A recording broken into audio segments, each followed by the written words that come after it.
The crystal flute felt cold and dangerously thin between Sherry's fingers, the only sharp edge in a gala that felt made of velvet and whispered judgments.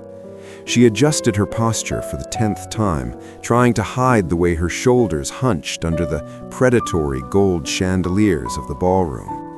The burgundy dress, a shade of deep bruised wine, clung to her with unforgiving precision, making her feel like an archival specimen pinned under glass.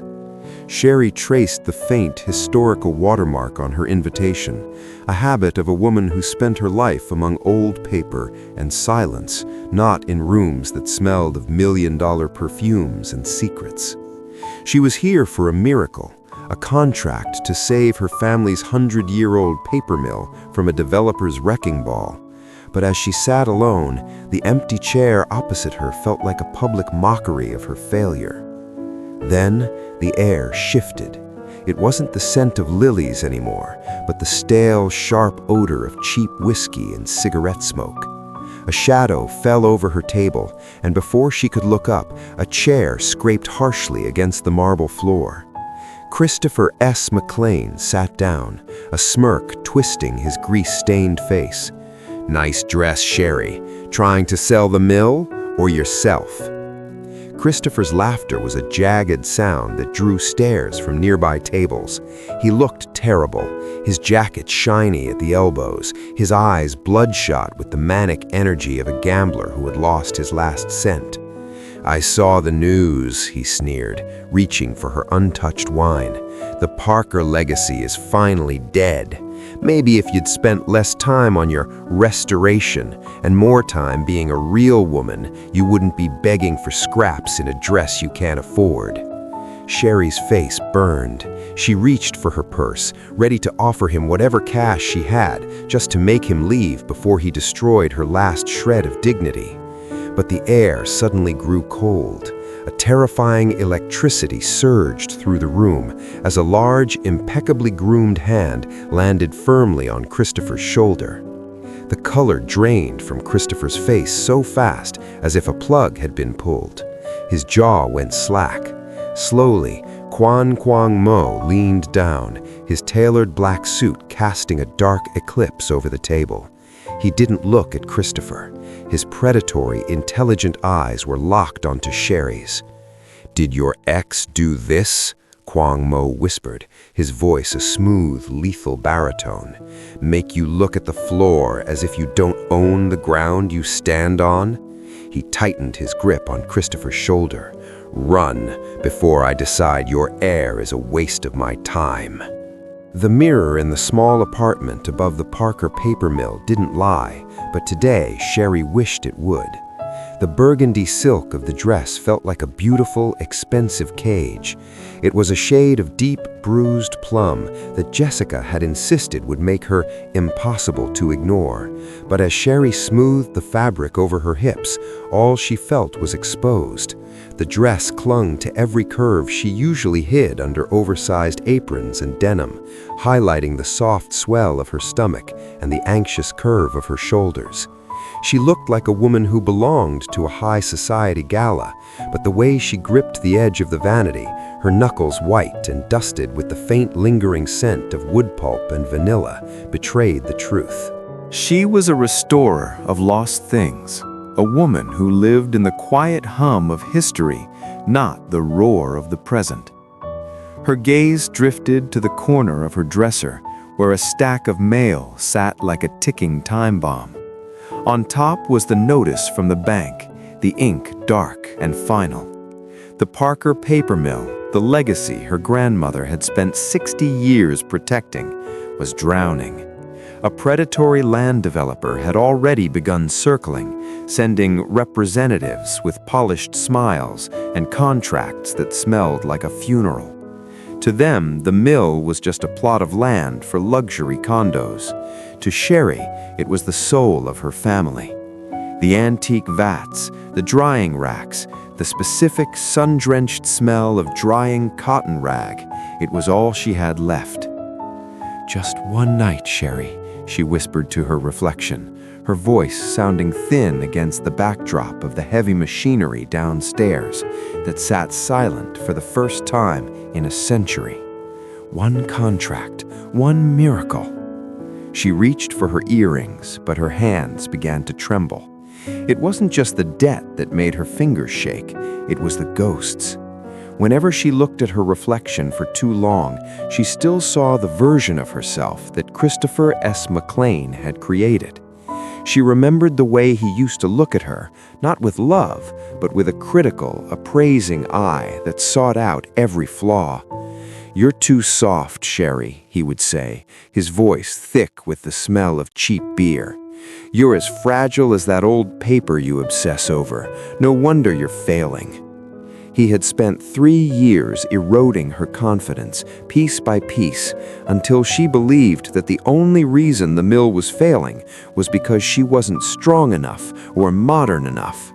He had siphoned money from the business account for his investments, gambling debts he hid behind a curtain of lies, leaving her to pick up the pieces while he disappeared into the neon lights of Atlantic City. She took a deep breath, the silk of the dress tightening against her ribs. She couldn't afford to be fragile tonight. She picked up the small gold-chained clutch that Jessica had lent her. Inside was a single business card with a name she had only heard in fearful whispers: Kwong Kwong Mo. Jessica had been breathless on the phone. "He's looking for a specific kind of partner for a trade deal, Sherry. Someone with class, someone with a history. He's powerful, he's dangerous, but he's your only chance." Sherry didn't know much about the Rinaldi or Kwan families, only that their names moved through the city like a cold wind. She didn't want to be a pawn in a mafia game, but as she looked out the window at the dark, silent silhouette of the mill's chimney, she knew she was already a pawn to the bank. She turned off the light, leaving the room in shadows. The burgundy dress shimmered one last time in the moonlight, a bold, defiant splash of color against the peeling wallpaper of her life. She walked down the narrow stairs, each step a heavy beat in her chest. She wasn't just walking into a gala, she was walking into the lion's den, carrying the weight of 100 years of Parker history on her back. Outside, the cold night air hit her face, a sharp contrast to the stifling anxiety of the apartment. She hailed a taxi, her fingers clenching the door handle as the mill disappeared in the rearview mirror. She tried to tell herself she was ready, that she was a Parker, and that meant something. But as the bright, aggressive lights of the city began to surround her, the ghosts of Christopher's insults started to scream. "They'll see right through you, Sherry. You're just a girl playing dress-up in a dying museum." She closed her eyes, forcing the air into her lungs. She wouldn't look at the floor tonight. She wouldn't let the weight of the burgundy dress pull her down. Tonight, she would find a way to make the paper mill live, even if she had to make a deal with the devil to do it. She didn't realize that the devil was already waiting, and he had a very specific seat reserved just for her. The golden light of the gala was aggressive, reflecting off diamond necklaces and polished marble with a brilliance that made Sherry's head ache. She stood near the edge of the ballroom, her fingers white-knuckled around a glass of sparkling water she hadn't touched. Every laugh from the passing socialites felt like a barb aimed at her burgundy dress, which felt louder and more conspicuous with every passing second.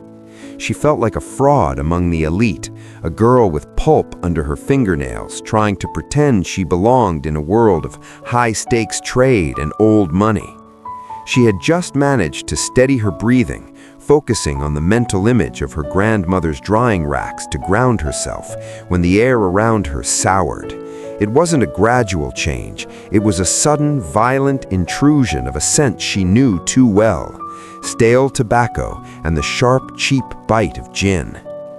"Look at you," a voice sneered, cutting through the orchestral music like a serrated blade. "The little restorer playing queen for a night." Sherry froze, her heart hammered against her ribs, a frantic rhythm that threatened to choke her. She didn't have to turn around to know it was Christopher. She could feel his presence, a chaotic, desperate energy that felt like a stain on the room's elegance. When she finally looked, her stomach dropped. He looked worse than he had in her nightmares. His hair was a greasy mess, and his jacket was shiny with wear at the elbows, standing out in the sea of tailored tuxedos like a neon sign of failure. "Christopher," she whispered, her voice trembling, "you shouldn't be here. This is a private event." "Private?" He laughed, a loud, jagged sound that caused a nearby couple in silk and pearls to glance over with visible disdain. Christopher didn't care. He thrived on the negative attention. He stepped into her personal space, his eyes bloodshot and roaming over her dress with a look that made her feel naked. "Did you spend the last of the mill's petty cash on this rags, Sherry? Or did you finally find a buyer for those useless antique presses?" "Leave me alone," she said, lifting her chin, trying to summon the strength she had practiced in the mirror. "Or what? You'll call your business associate?" He gestured wildly at the empty chair at her table, mocking her isolation. "He's not coming. Nobody is coming to save a girl who spends her days playing with a little paper hobby while the real world moves on. You're a joke, Sherry. Everyone in this room sees it. They look at that dress and they don't see a restorer. They see a desperate girl whose legacy is about to be sold for parts." Sherry felt the heat rise in her cheeks, a humiliating flush that burned hotter than the gala's spotlights. He was hitting every bruise, every insecurity she had nursed since the bank notice arrived. He leaned in closer, his breath hot against her ear, invading the silence she had tried so hard to protect. "I know you've got the jewelry, Sherry, the emerald pins your grandmother hid. Give them to me, and maybe I won't make a scene. Maybe I won't tell all these fancy people that the girl in the burgundy dress is 1 week away from being a beggar." The shame was a heavy, suffocating blanket. She looked down at her lap, her vision blurring with hot, stinging tears. She felt the eyes of the city's elite on her back, the whispers, the microscopic hints of contempt from the waiters, the weight of being too much and not enough all at once. She reached for her clutch, her mind screaming for an escape, for the safety of her kitchen, for a way to vanish into the shadows. She was ready to give in, to hand him whatever he wanted, just to stop the bleeding of her dignity. She didn't see the shadow that suddenly eclipsed the golden light. She didn't notice the way the nearby conversations abruptly died out, replaced by a heavy, pressurized silence that made the fine hairs on her arms stand up. She only realized the world had stopped turning when Christopher's voice died in his throat. He had been mid-insult, his mouth open to deliver another blow, but his eyes suddenly widened, fixing on something directly behind him. The color drained from his face, leaving his skin a sickly, translucent gray. A large, pale hand, strong, steady, and terrifyingly calm, appeared out of the darkness and landed firmly on Christopher's shoulder. It didn't strike him, but the weight of it seemed to anchor Christopher to the spot, crushing his false confidence into the floor. The silence that followed was not empty, it was heavy, pressurized, and absolute. It rippled outward from their table like a cold front, freezing the laughter of socialites and stalling the movements of waitstaff. Christopher remained pinned, his shoulders trembling under the weight of that large, calm hand. The manic light in his eyes had been replaced by a hollow, primitive terror. He looked like a man who had been playing in the surf and only just realized he was standing in the path of a tsunami. Sherry looked up slowly. The man standing behind Christopher was a silhouette of lethal elegance. He was tall, his presence occupying the room with the effortless authority of an apex predator. He wore a black suit that looked as though it had been forged rather than sewn, the fabric absorbing the golden gala lights. A subtle gold chain caught the glint of the chandeliers, resting against his open collar. His face was striking, skin as pale as the fine parchment Sherry spent her days restoring, and eyes of such deep, intelligent brown they appeared black. Those eyes were currently fixed on her with a terrifying calm that felt strangely like a shield. "You seem to be under the impression that your voice is welcome here," the man said. His voice was a rich, smooth baritone, deep as dark chocolate, but laced with a menace that made the fine hairs on Sherry's arms stand upright. "Mr. Kwan," Christopher stammered, his voice cracking, the false bravado of moments ago vanishing into a pathetic squeak. I didn't know. She's my ex. We were just talking." Kwang Mo's thumb brushed casually against the fabric of Christopher's worn jacket, a gesture that looked almost gentle, but clearly held the man in a vice-like grip. He didn't look at Christopher. He didn't even acknowledge the man's existence as a person. "The question isn't who she was to you," Kwang Mo said softly, leaning down until his face was inches from Christopher's ear, though his gaze never left Sherry's. "The question is why you are still breathing the air in her presence after she asked you to leave." The weight of Kwang Mo's hand seemed to increase, forcing Christopher lower. The chair scraped back, a harsh, jagged sound, and Christopher's knees hit the marble floor with a dull thud. The elite of the city watched from the periphery, faces masked in polite horror, but not a single soul dared to intervene. In this room, Kwang Mo was the law.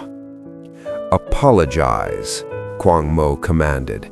It wasn't a shout, it was a statement of fact, delivered with the absolute certainty that it would be obeyed.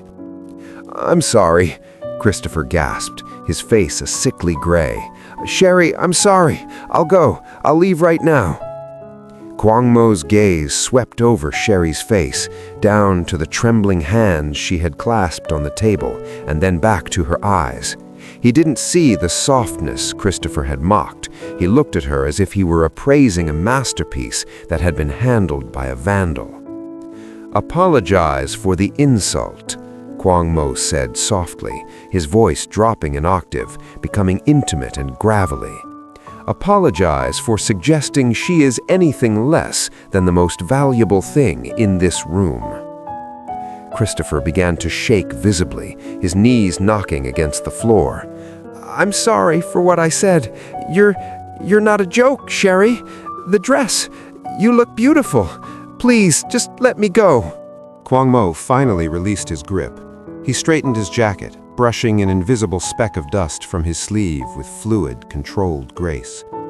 He didn't look back as Christopher scrambled to his feet, nearly knocking over a tray of champagne as he sprinted toward the exit.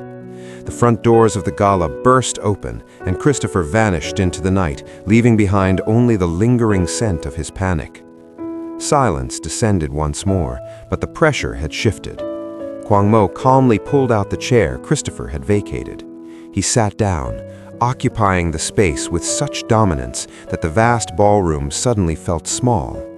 He looked at Sherry, his dark eyes searching hers, searching the foundation of the woman in the burgundy dress. "Sherry P. Parker," he said. It wasn't a question.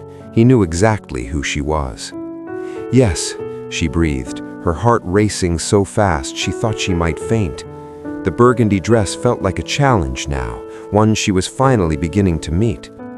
"And you are the man I was told to find." "I am," he replied, pouring the red wine into her glass himself. The liquid swirled, rich and dark, reflecting the predatory gold of the ceiling. "And now that the trash has been removed, we can begin our business." The gala's music became a distant, muffled hum as Kwang Mo led Sherry away from the prying eyes of the ballroom. He didn't pull her, he simply walked, his presence a gravitational force that she found herself unable or perhaps unwilling to resist. They stepped through heavy velvet curtains onto a private stone balcony that overlooked the city's shimmering skyline. The air here was crisp and biting, a welcome shock after the stifling perfume and judgment of the ballroom. Kwang Mo walked to the edge, his silhouette cutting a sharp, dark line against the sprawling lights of the metropolis. He didn't speak immediately, allowing the silence to stretch, forcing Sherry to find her own footing in the quiet. She stood a few feet behind him, the burgundy silk of her dress fluttering in the wind, her hands still instinctively clutching her bag. "You possess a rare talent, Sherry Parker," he said, his back still turned to her. His voice carried clearly in the night air, stripped of the lethal edge he had used on Christopher, replaced now by a cool professional appraisal. "I have seen your work, the restoration of the 17th century Hanji scrolls. You don't just fix paper, you preserve the soul of the history written upon it." Sherry blinked, surprised by the specificity of his knowledge. "You didn't think men like you cared for the soul of history, Mr. Kwan." He turned then, leaning back against the stone railing, his dark eyes tracing the line of her throat before settling on hers. "History is power. Understanding where a thing comes from is the only way to control where it goes. Your family's mill is the last of its kind. It is a foundation, and foundations are currently being threatened by men who only understand the value of concrete and glass." He reached into his breast pocket and produced a small silver case, extracting a dark cigarette but not lighting it.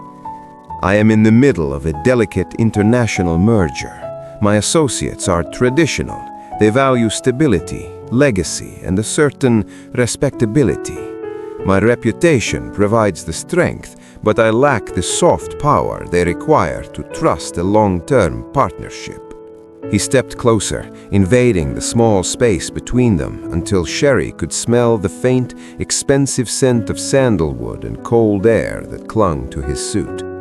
"I need a partner, someone who represents the bridge between the old world and the new, a woman of history, a woman of the Parker name." "You want a fake fiancé?" Sherry breathed, the realization landing with a heavy thud in her chest. "I want a contract," Kwang Mo corrected, his voice dropping to that intimate, gravelly baritone. "1 year. You will stand by my side at every event, every meeting, every dinner. You will be the face of my respectability. In exchange, the Parker paper mill becomes untouchable. I will clear your debts by dawn. The land developers will be told very clearly that your property is now part of the Kwan estate. No one will ever threaten your legacy again." Sherry looked out at the city, her mind racing. She thought of the pink paper from the bank, the mocking laughter of Christopher, and the silence of her grandmother's vats. The price was her reputation, to be seen as the consort of a man whose name was whispered in shadows. To the elite inside, she would no longer be an imposter, but something far more dangerous, a queen in a dark kingdom. "And if I refuse?" she asked, her voice stronger than she expected. Kwang Mo stepped so close she had to tilt her head back to meet his gaze. He reached out, his thumb grazing the line of her jaw with a touch so light it was almost a ghost of a sensation. "Then you go back inside. You find another benefactor who will look at you with pity and offer you half of what you need for twice the cost. And by next month, your mill will be a parking lot." He let his hand drop, but his gaze remained a physical weight. "I don't offer pity, Sherry. I offer a trade. Your reputation for my protection. Your history for my future." Sherry felt the cold wind whip around her, the burgundy dress feeling less like a costume and more like armor. She looked at the man who stood before her, the predator who had just broken her ex-boyfriend without raising a hand. She knew that signing this contract was a death sentence for the life she used to know. But as she thought of the mill, she realized that life was already dead. "1 year," she said, her voice steady. Kwang Mo's lips thinned into a shadow of a smile, a predatory glint in the depths of his eyes. 1 year. Before dawn, your deaths will cease to exist, and Christopher McLean, he will become a memory you no longer have to fear. He offered his arm, a silent command to return to the fray. Sherry took it, her fingers resting on the expensive wool of his sleeve. As they walked back toward the velvet curtains, she didn't hunch her shoulders. She let the burgundy dress flow behind her like a challenge. The deal was struck, and the ghost of her past was officially being replaced by the shadow of the tiger. The heavy velvet curtains parted, and the pressurized hush of the private balcony was replaced by the sweeping orchestral swell of a waltz. As Sherry stepped back into the ballroom on Kwang Mo's arm, the atmosphere didn't just shift, it curdled. The air, which had been thick with the scent of her own humiliation only minutes ago, now felt sharp with a new kind of tension. It was the silence of people who had witnessed a public execution and were now watching the executioner escort the prize. Kwang Mo didn't lead her back to the safety of the shadows. He steered her directly toward the center of the dance floor, where the city's elite moved in choreographed circles. Sherry felt the weight of 1,000 eyes, some wide with shock, others narrowing with the calculated frost of high society gatekeepers. But the warmth of Kwang Mo's hand through the thin silk of her sleeve was a grounding force. It was a physical reminder of the trade, her reputation for his protection. "Eyes up, Sherry Parker," he murmured, his voice so low it was intended only for her ears, yet carrying the weight of a command. "The mill is saved. The debt is a ghost. Walk like a woman who just bought the city." She took a breath, the burgundy silk of her dress no longer feeling like a cage, but like a banner. She lifted her chin, meeting the gaze of a prominent land developer, the very man who had sent her a threatening letter only 3 days ago. When he saw whose arm she held, the man's face went pale, and he looked away with a sudden frantic interest in his champagne glass. The realization hit her with a dizzying rush. The shame was gone. In its place was a terrifying, intoxicating power. They reached the center of the floor. Kwang Mo turned to face her, his movements fluid and precise. He didn't ask, he simply took her hand in his and placed his other firmly at the small of her back. The touch was possessive, a public declaration of ownership that made the ballroom feel even smaller. As he drew her into the first steps of the dance, the circle of dancers around them widened, giving them a wide berth, as if afraid to brush against the shadow of the tiger. "You dance like you restore paper," Kwang Mo observed, his dark eyes locked onto hers, refusing to let her look away. "With too much caution, you are afraid of tearing the edges." "I've spent my life trying to keep things from falling apart, Mr. Kwon," she replied, her voice steadying as she found the rhythm of his stride. "Caution is how I survive." "Survival is for the people at the edges of the room," he said, spinning her with a sudden controlled grace that made the burgundy silk flare out like a splash of wine against the black of his suit. "In the center, we don't survive, we prevail." As they moved, Sherry saw the ghosts of her past beginning to dissolve.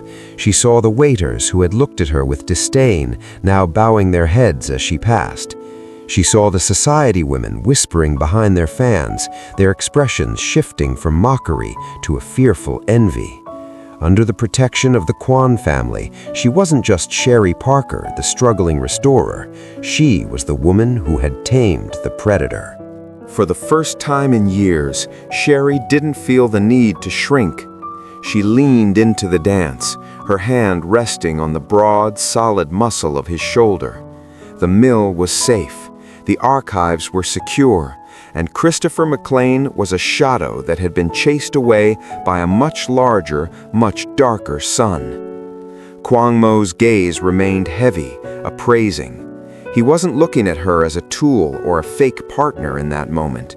He was looking at her with a predatory satisfaction, as if he had found something in her foundation that even she hadn't known was there. "Look at them, Sherry," he whispered as the music reached a crescendo. "They are afraid to even breathe your name now. That is the price of my protection. Do you find it a fair trade?" Sherry looked around the room, seeing the power she now wielded by proxy. She looked back at the man who held her, the man who had traded her debt for her freedom, or perhaps just a different kind of cage.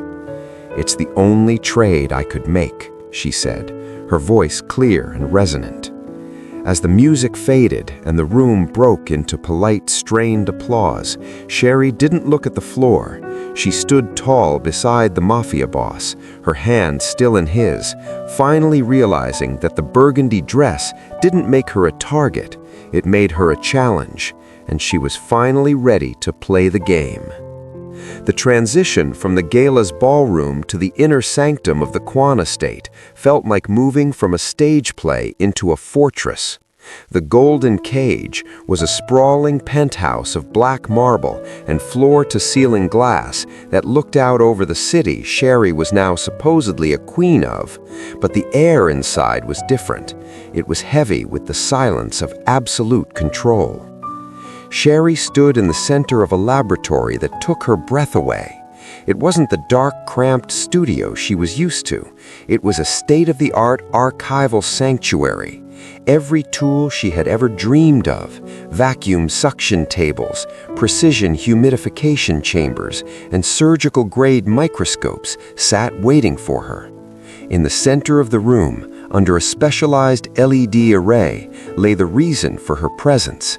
A series of ancient, crumbling ledgers from the early days of the Kwan family's maritime trade. "They are the foundation of my family's legitimacy." Kwang Mo's voice drifted from the doorway. He had shared his suit jacket, his white shirt sleeves rolled back to reveal forearms, corded with muscle, and the faint tail of a dark tattoo snaking toward his wrist. He didn't approach her with the predatory intensity of the gala.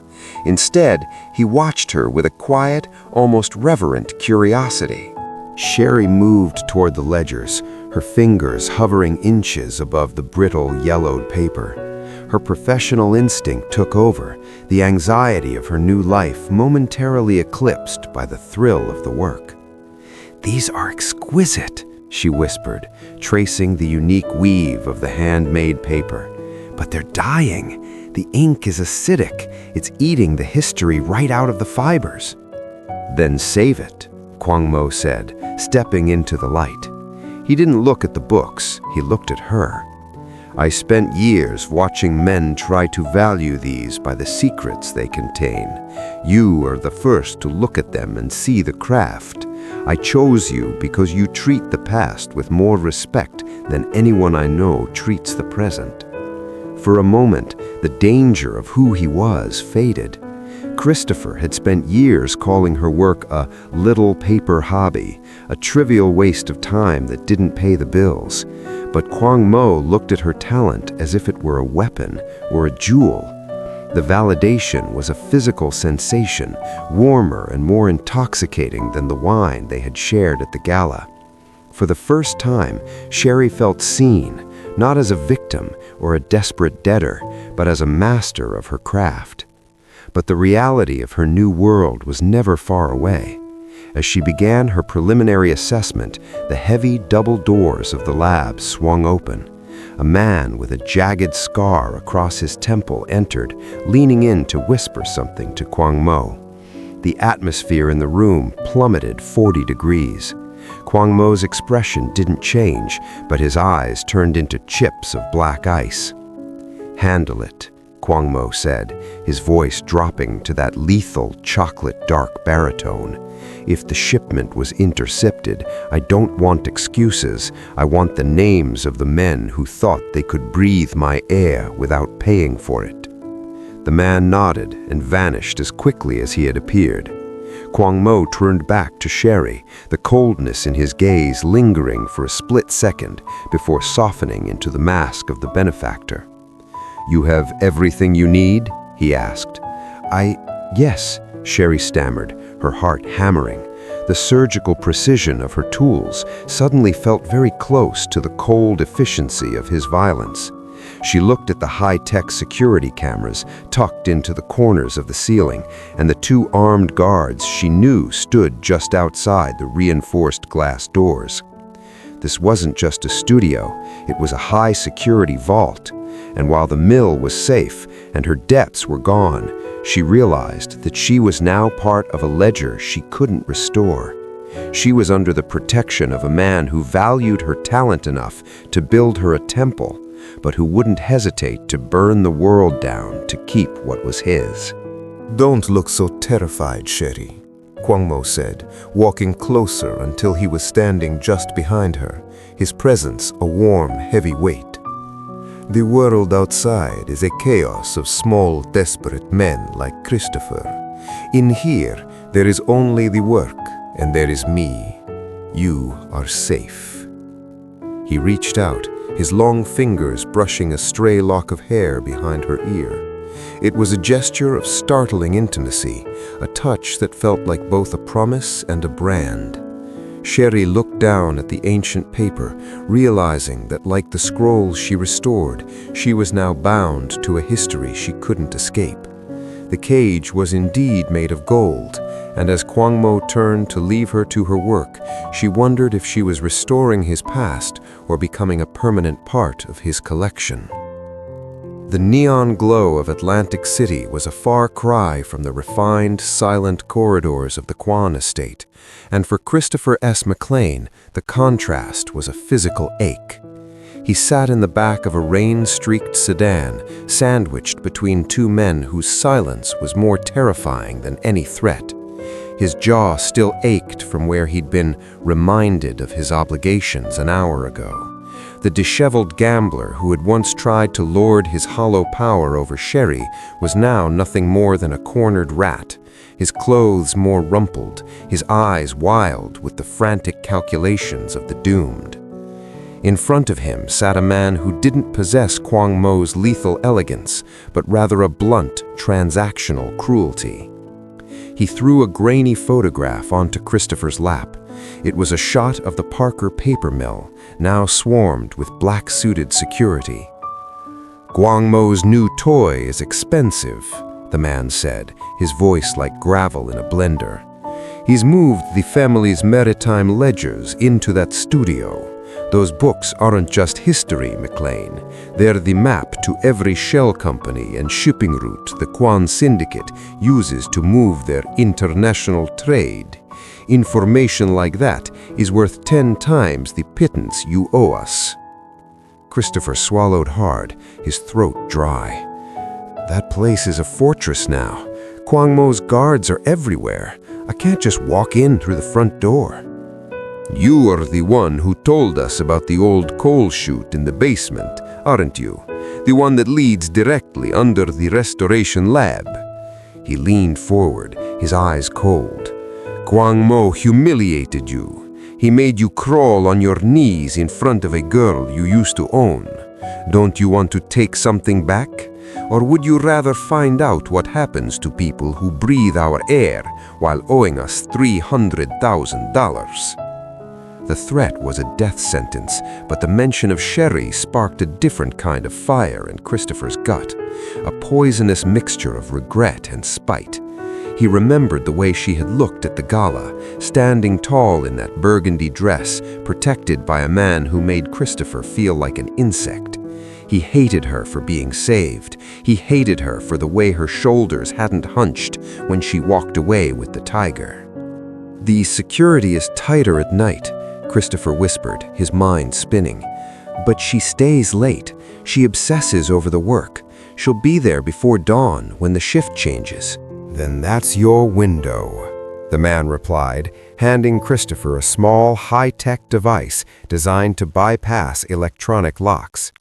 "Bring us the primary ledger, the one with the gold-flecked binding. Do that, and your debt is erased. Fail, and we'll make sure the rest of your life is measured in minutes." Christopher looked at the device in his trembling hand. This was the ultimate gamble, the desperate play of a man who had reached the end of his rope. He wasn't thinking about the international trade deals or the power of the Quan Syndicate. He was thinking about the archival press in Sherry's studio and the emerald pins she still kept in the safe. He was thinking about reclaiming the shadow he used to cast over her life. As the car pulled away, leaving him in a dark alleyway blocks from the mill, Christopher pulled up the collar of his stained jacket.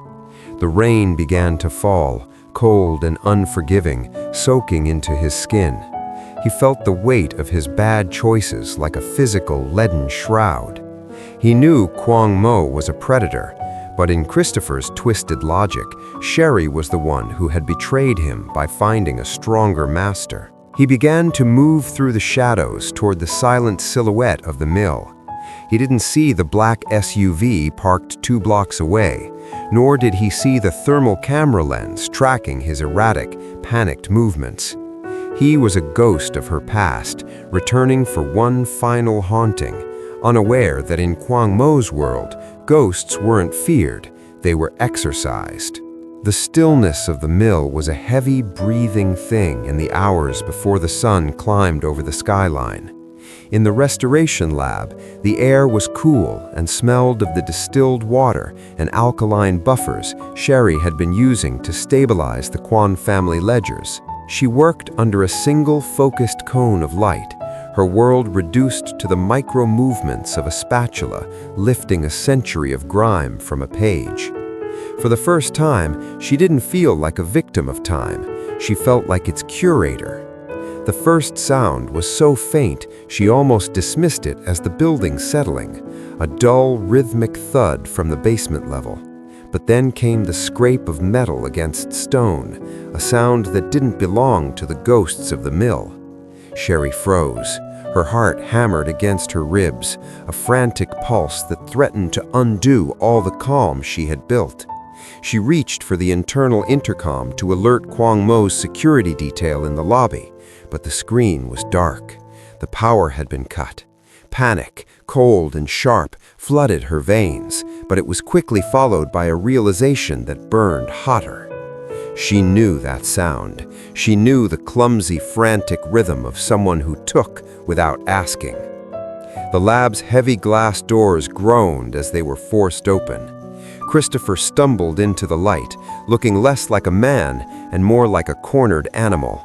His face was a mask of sweat and desperation, his eyes bloodshot and darting toward the gold-flecked ledger on her table. In his hand, he clutched a heavy iron pry bar, the metal glinting menacingly in the dim light. "Give it to me, Sherry," he rasped, his voice cracking with a violent tremor. "Just the book, that's all I need. I'm not leaving here empty-handed again." "Christopher, stop," Sherry said, her voice surprisingly steady despite the way her knees felt like water. She didn't retreat. She stood between him and the work. "You're going to get yourself killed.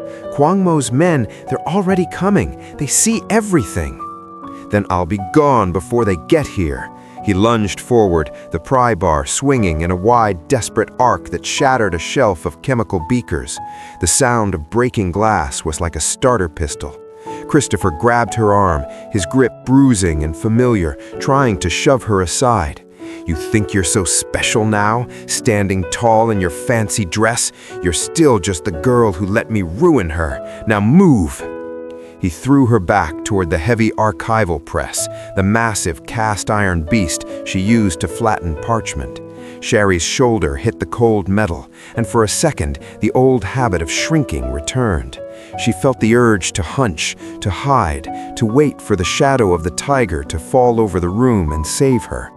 Then she looked at the ledger. She thought of her grandmother's hands, the smell of the cotton rag, and the fact that she had finally stopped looking at the floor. If she let him take this, he didn't just take a book, he took her soul. He took the version of herself that Kwang Mo had recognized. She saw him reach for the ledger, his back turned to her as he fumbled with his bag. He was frantic, his movements sloppy with drugs and terror. Sherry didn't scream for the guards. She didn't wait. She reached for the heavy steel lever of the archival press. In one fluid motion, she stepped forward, not as a victim, but as a woman who understood the mechanics of pressure. As Christopher lunged for the table, Sherry used the weight of the lever to sweep his legs out from under him. He went down with a heavy thud, the pry bar clattering across the floor. Before he could scramble up, she swung the heavy drying rack, a solid oak frame, down over him, pinning his chest against the floor with the sheer leverage of the press's base. "I am not the girl you ruined," she hissed, leaning her weight against the frame, her eyes locking onto his with a ferocity that made him go still. "And you are never touching my history again." The sound of heavy boots thundered in the hallway. The doors burst open, and the blinding game of tactical flashlights filled the room. The guards were there, their weapons drawn, but they stopped in their tracks at the sight of the restorer. Sherry stood tall, her burgundy sleeves rolled up, her hands stained with ink and sweat, holding the man who had haunted her life in a trap of her own making.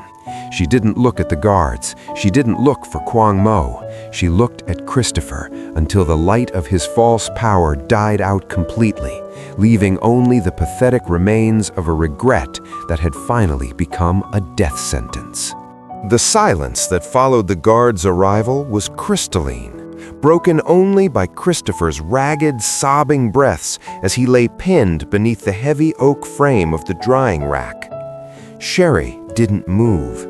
She stood over him, her weight leaning into the lever of the press, her breath coming in slow, rhythmic hitches.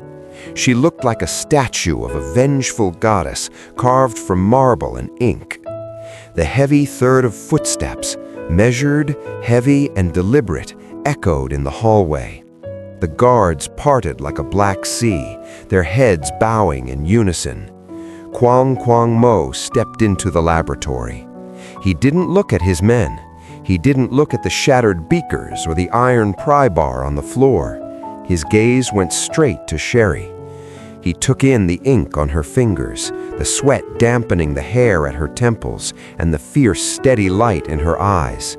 A slow, predatory shadow of a smile touched his lips. It wasn't the smile of a man who had arrived to save a victim. It was the look of a man who had just realized he had partnered with a queen. "I told my men to give you 5 minutes," Kwang Mo said, his baritone filling the room like a low roll of thunder. "I wanted to see if the archives had taught you how to fight for what belongs to you." He walked toward the center of the room, his black suit looking as if it hadn't gathered a single speck of dust. He stopped inches from where Christopher lay trapped, looking down at the man as if he were an unpleasant stain on a pristine carpet. "Please," Christopher gasped, his face pressed against the floorboards. "Kwang Mo, she's crazy! She attacked me! I was leaving!" Kwang Mo didn't respond to the plea. He reached out and rested his hand on Sherry's shoulder. It wasn't a gesture of restraint, but one of shared territory. "You can let go now, Sherry. The press has done its work, and so have you." Sherry slowly released the lever. Her muscles ached, but as she stepped back, she didn't hunch. She stood shoulder to shoulder with the tiger, her spine a straight, unbreakable line. She watched as the guards hauled Christopher to his feet. He looked small, pathetic, and shrunken in the presence of a man who truly understood the meaning of power. "He tried to steal the maritime ledger," Sherry said, her voice clear and devoid of the tremors that had defined her for years. "He tried to sell your history to pay for his debts." Kwang Mo's eyes darkened to a lethal obsidian. He stepped into Christopher's space, his presence so overwhelming that the air seemed to vanish from the room. He didn't raise his hand. He didn't need to. "Regret is a luxury you can no longer afford, Christopher. You breathed her air, you touched her work, and you thought you could trade my secrets for your miserable life? Kwang Mo leaned in, his voice dropping to a whisper that carried the weight of a final judgment. The debt is closed, but the sentence, that is just beginning. He flicked a finger, a silent command. The guards grabbed Christopher by his collar, dragging him toward the door. He didn't scream. The terror had finally rendered him silent. He was a ghost being dragged into the dark, a man who would never haunt the Parker paper mill again. When the room was empty of the noise and the filth of the past, Kwang Mo turned to Sherry. The laboratory was quiet again, the scent of vanilla and wood pulp returning to the air. He reached out, his long fingers catching her chin, tilting her face up. "You're not looking at the floor," he observed. "There's nothing down there I need to see," Sherry replied. He appraised her one last time, the burgundy silk, the ink-stained skin, the hard-won pride. He didn't look at her as a business associate or a project to be protected. He looked at her as his equal, the restorer of his family's soul and the partner to his future. "The sun is rising," Kwang Mo said, gesturing toward the window where the first amber light of dawn was hitting the mill's chimney. "The bank has been paid, the developer has been silenced, and your work has only just begun." Sherry looked at the sunrise, then back at the man who had seen her value before she had seen it herself. She walked to the table and picked up her spatula, returning to the gold-flecked ledger. She was no longer a woman in a golden cage.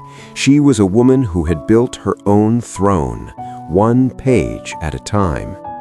The Parker legacy wasn't just saved, it was reborn. And as the tiger sat in the chair opposite her, watching her work with a quiet, possessive pride, Sherry realized that before dawn, her regret really had become a death sentence for the woman she used to be.